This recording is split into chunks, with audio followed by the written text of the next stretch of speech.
Well, Lester, look, you said it at the beginning of the debate. We are dealing with extraordinarily important issues facing this country right now. We have our greatest ally in the Middle East under fire from a terrorist group that has committed to wiping them and every Jewish person in this world off the map. We have Ukraine with Vladimir Putin, a communist KGB dictator who wants to put the old band back together. He's starting in Ukraine, and he's going to move to the Baltics and Poland after that. We have inflation in this country that is choking every American family that wants to try to rise up and give their children a better life.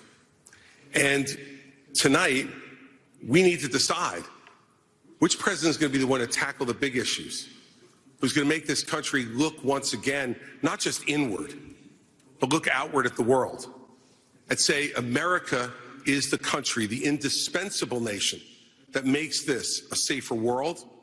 And in a safer world, American innovation, American hard work has always been the thing that has driven our country to greater things. I'm going to be the president who will do those big things. We're not going to be small, and I'll say this about Donald Trump. Anybody who's going to be spending the next year and a half of their life focusing on keeping themselves out of jail and courtrooms cannot lead this party or this country, right, and it needs to be said plainly. Look, Lester, these problems are so big and serious that the first thing I would say to Prime Minister Netanyahu is pretty simple. America is here, no matter what it is you need at any time, to preserve the state of Israel. Remember that Hamas's main goal is to get rid of Israel, is to get Israel absolutely off the map. Now, there are three things I think I would say to him when he asked for advice. The first I would say is that it is absolutely your obligation to protect the territorial integrity of Israel. Secondly, to make sure you protect the security and the safety of your people. Every time something happens to compromise either one of those things, it creates greater unrest in the entire region. Second, you must go in and make sure that Hamas can never do this again. The fact is that Israel and their intelligence community failed. They failed here, and they failed the people of the state of Israel. And so we need to work closely and better together to make sure, one, that they're degraded, and two, that we know everything that's going on inside the Gaza Strip when it's going on, so that something like this can't happen to kill 1,400 individuals again. And the third thing is to keep your eye on the ball. Make sure that we continue to isolate Iran, work with the reasonable nations in the Middle East, the other Arab nations who want to partner with you, and make sure that we continue to isolate Iran so that their only friends in the world are the part of the evil foursome: China, Russia, Iran, and North Korea. Christie, Kristen, let's remember the last time that we turned our back on a shooting war in Europe. It bought us just a couple of years. And then 500,000 Americans were killed in Europe to defeat Hitler. This is not a choice. This is the price we pay for being the leaders of the free world. And the fact is, this alliance is not just with Russia and China. Governor Haley knows this. Iran is in the middle of this as well, and so is North Korea. And they are all working to support Russia right now. And the reason they're doing it is because dictators work together. People who believe in democracy work together. We must stand with all of those that are standing up for democracy and freedom in this world. And by the way, let's remind everybody of this. In 1992, this country made a promise to Ukraine. We said, if you return nuclear missiles that were part of the old Soviet Union to Russia, and they invade you, we will protect you. An American promise that's 31 years old is no different than an American promise that's made tonight on this stage. We need to stand by it. And those of us who forget history are doomed to repeat it. And I'd like to respond. And the absolute giving in to dictators, which is being suggested on this stage, just shows the immaturity of the approach. You know, my first observation, Hugh, is that nobody answers your question. And my second observation is these three in the middle think they're the enemy. I know China is the enemy, and that's what we should be focused on. So let's be really clear. The nuclear submarines in this United States Navy is the greatest deterrent to Chinese aggression, and that is the first place I would go to increase American naval power. Our nuclear submarines are able to move stealthily, quietly, and effectively, and if we are going to deter China from invading Taiwan, the only way we're going to do it is to make sure that they don't know whether how many nuclear submarines from the United States of America are in the South China Sea and in that area and ready to strike on them if they decide to move on Taiwan. And so we, as our first priority, need to go directly to our nuclear sub-program, Hugh, and we need to increase it drastically. That would be priority number one. Ships would come next, but to me, the ships are secondary choice here. The submarines are the single most important thing that we could be using to deter China. But the other thing we could do to deter China is to let them know that the blood money they're spending for Russia in Ukraine right now will not be effective, that we send Putin home with his tail between his legs and make them understand that the same fate waits for them if they decide to move towards Taiwan. With a more aggressive nuclear sub-program, we'll be able to make that threat real. I agree 100% with Chairman Gallagher, and let me say this. TikTok is not only spyware, it is polluting the minds of American young people all throughout this country, and they're doing it intentionally. And when you saw what happened in the last few weeks with all of this anti-Semitic, horrible stuff that their algorithms were pushing out at a gargantuan rate, this is China trying to further divide the United States of America. And this is one of the big failings among many of the Trump administration. He talked tough about TikTok. I heard him do it many times. But when it came down to it, he did not ban them when he could have and should have. And now since then, we've had an additional nearly 6 years of this type of poison being put out throughout the United States, even putting aside the spying, which we know is going on, and the theft of American personal data and information. So in my first week as president, we would ban TikTok. They want to go ahead and sell it? Let them go ahead and sell it. But I'll tell you another reason we would do it. Facebook's not in China. X is not in China. They're not permitting a free flow of information to the Chinese people from our social media companies, yet we just open the door and let them do what they're doing.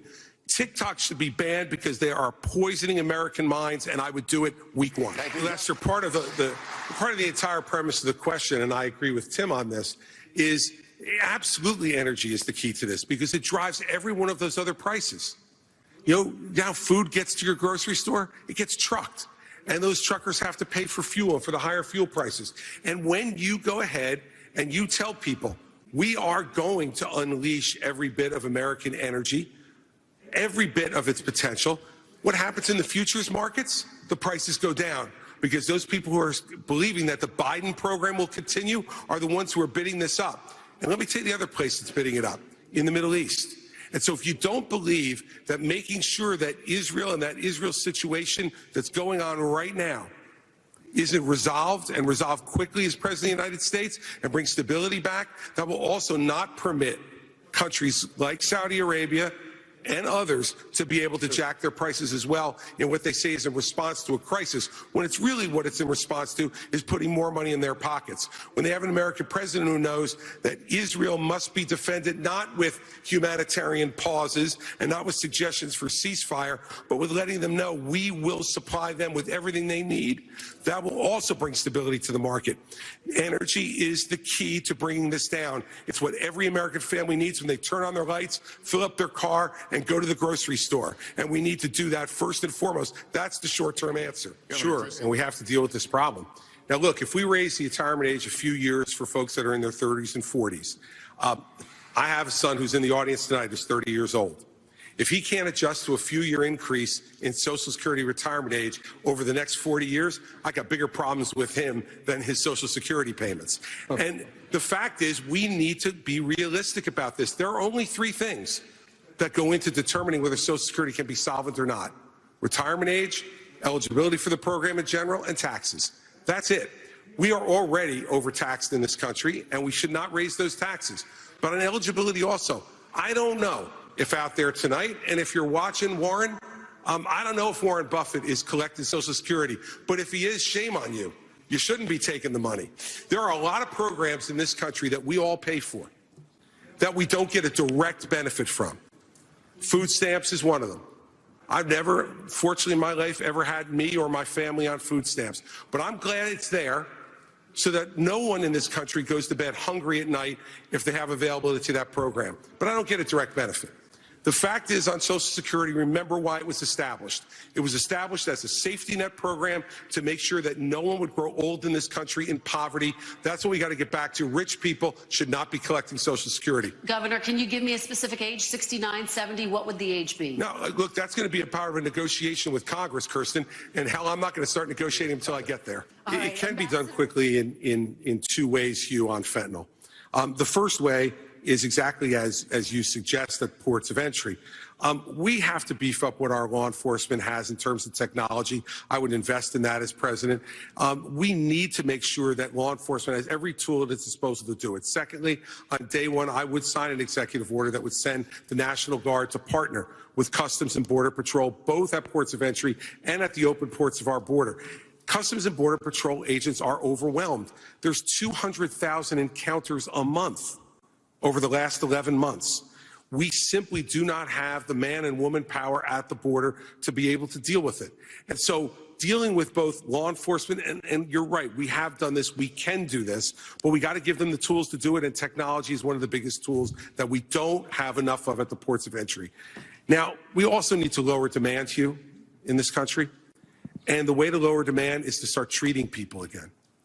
You know, we started to do this before COVID, and we haven't done enough of it. And for every family out there tonight who has lost a loved one to fentanyl or to any other type of opioid overdose, what you know is all you want is a chance for them to win their lives back. When I'm president of the United States, we're going to call this what it is. It is a disease, like heart disease, diabetes, or any other disease like cancer that can be treated, should be treated. We not only have to stop supply, but we have to lower demand and save lives. For 50 years, conservative lawyers have been arguing that the federal government should have absolutely nothing to do with this issue constitutionally because it's nowhere in the Constitution. And then Dobbs comes and we finally gain that victory, which was the creation of a constitutional right out of thin air that didn't exist. And now we have people running to say, let's short circuit the states from doing what they need to do, and let's go right to some type of federal ban at a certain number of weeks. And people on the stage have been all over the place, 20 weeks, 15 weeks, 12, 6. Look, the Frowners were really smart. And this is an issue that should be decided in each state. And I trust the people of this country, state by state, to make the call for themselves. Now, it's going to lead to a lot of divergence. In Oklahoma, you can't get an abortion unless the life of the mother is at risk. In my home state of New Jersey, it goes up to 9 months that you get an abortion. I find that morally reprehensible, but that is what the people of our state have voted for. And we should not short-circuit that process until every state's people have the right to weigh in on it. But here's the bigger issue, Kirsten. The bigger issue is, and Tim began to touch on this, we're not pro-life for the whole life. To be pro-life for the whole life means that the life of a 16-year-old drug addict on the floor of the county lockup is precious, and we should get treatment for her to restore her life. The 52-year-old who's drug addicted should make sure that any of his children who he's passed that addiction on to are treated well, too. Pro-life's not just in the womb, Kirsten. It's for the whole life. All right. Thank you for hosting tonight. Listen, it's a gift to be an American. And I'm running for president of the United States because I'm tired. I'm tired of seeing the division. I'm tired of seeing the anger. And I can see in the eyes of Americans their exhaustion. Their exhaustion from the petty, personal politics that have taken over this country over the last number of years. I'm running for president to be a president of consequence, to do the big things, to make sure that America's role in the world stays number one, that we stand up for our friends and allies around the world, and we stand up for what we believe in right here at home. And it's not to eliminate our differences. Our differences has always been our strength as a country, not our weakness. But you can't truly say you love America unless you're ready to open up your heart to every American. I'm going to open up my heart to every American as president, and I will make sure that I return honesty, integrity to the Oval Office. We deserve and should accept nothing less.